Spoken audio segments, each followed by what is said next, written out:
Good morning, student. Today we will start the chapter number 17.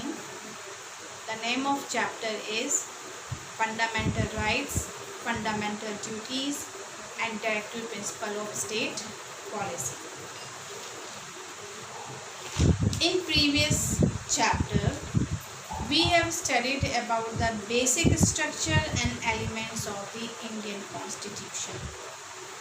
In this chapter, we will study about those provisions of the Indian Constitution which help us to achieve our goals and fulfills our aspiration. So my dear students, in chapter number 17, we will cover fundamental rights one by one. All the fundamental duties we will discuss, directive principles of state policy, and we will cover secularism also. So, first of all, what do you mean by the fundamental rights? What is fundamental rights? Fundamental rights are those rights which are essential for intellectual, moral and spiritual development of citizen of India and to preserve human dignity. Means for overall development of citizen of India, all the fundamental rights are very essential. And most important thing that it cannot be violated. It cannot be violated.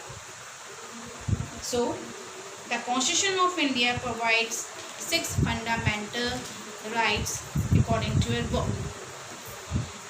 6 fundamental rights are right to equality, right to freedom, right against exploitation, right to freedom of religion, cultural and educational rights, right to constitutional remedies.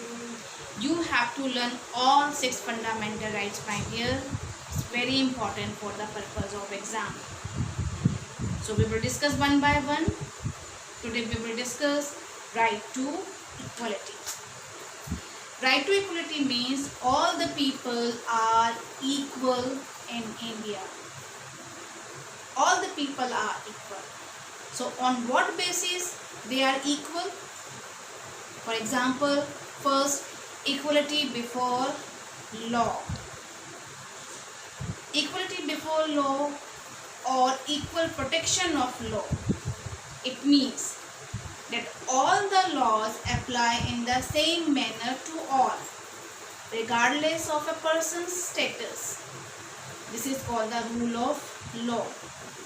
My dear student, in India, no person is above the law, whether he is Prime Minister or common people or executive persons or legislation member, whatever.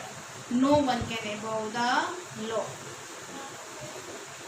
Next, all the peoples are equal, as I told you.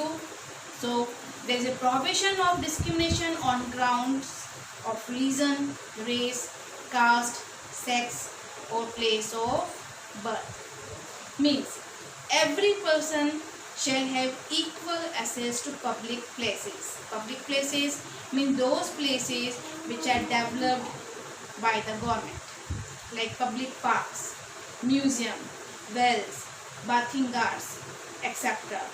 They all the people can use this public place equally. Now, next, equality of opportunity in matter of public employment. The state cannot discriminate against citizens in the matter of employment also. And citizen is the matter of employment. All the citizens can apply for government job. Means all the peoples who are living in North India, South India, East India, Punjab, Haryana, MP, UP, where they can apply for the government job. There should no discrimination done by the government in the matter of employment. Abolition of untouchability. Untouchability. Untouchability is a practice in which some lower caste people are kept at a distance or denied of social equality. So the practice of untouchability is an offense, and anyone doing so is punishable by law. Means we can't follow the untouchability. Last, abolition of titles.